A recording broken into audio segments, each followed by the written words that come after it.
Nearly 1 in 4 women in their 40s and 50s in the US are prescribed SSRIs or antidepressants. Yeah. Yet research shows perimenopause is a period of greatest hormonal volatility in a woman's life. Yep. Okay, so some of the first symptoms, as we said, is the fluctuation in moods. Right.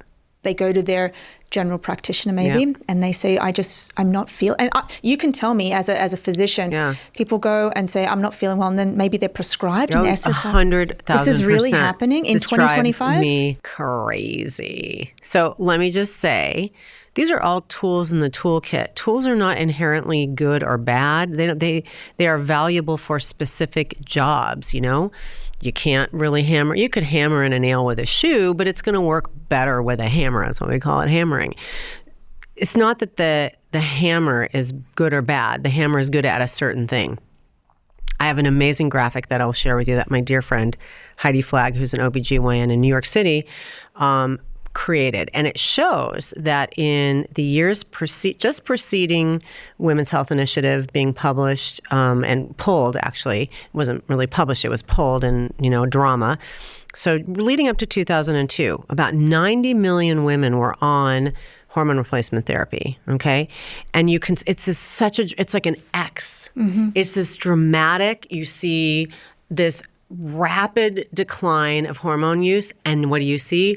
Essentially doubling of antidepressant use, doubling of sleep meds, doubling of anti-anxiety meds, doubling of pretty much all of those meds in the intervening years. And that rises. So, when you take away a tool that works really, really well for people, they're still going to have some of the issues and the problems that they're having, and they're going to reach for other tools.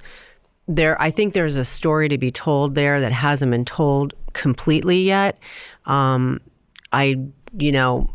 not interested in promoting any kind of theories, but I think yes, you're right. And I think it's astonishing and concerning that 25% of us are being offered meds that probably a large number of us could benefit from. But a lot of those people really probably just need hormones. But why is that? Like, what's happening in the brain itself? So what we know is that depression is a deficiency in serotonin. It's a neurotransmitter. Look, we know that providing a serotonin reuptake inhibitor increases serotonin in the synapse. Yeah, the presynaptic terminal. Which does decrease symptoms. I am pretty sure, and I'm not a neuroscientist, that we've never actually proven that that's the only reason that depression happens. I mean, this is a sort of a much larger conversation, but we definitely know that helps.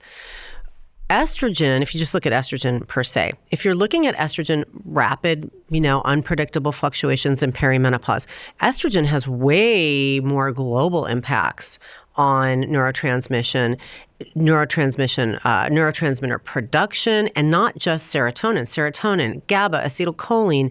I mean, a number of them, many of them, has an impact on different levels of not only the production of the neurotransmitter, the transmission of the neurotransmitter, how the nerves are working together. So it has a really big impact on the brain. So sure, if you replace one of those neurotransmitters, that is probably going to help quite a bit. But for a lot of women, really the issue is the estrogen. It's not the serotonin, it's the estrogen, which is impacting many other more complex relationships.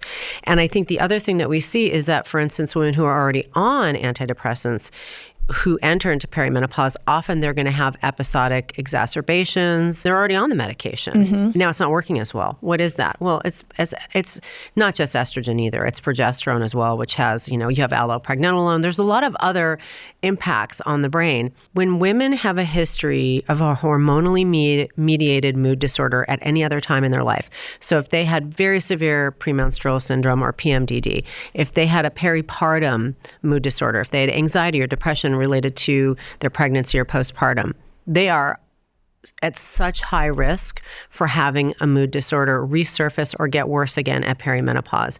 It's people who've had eating disorders, like all these things start to get unroofed again because the instability, and I think the instability in the brain, due to these changes in the hormones is having a really negative effect. So yes, an SSRI could be helpful, but it may not be the only thing. You're just masking it. Yeah.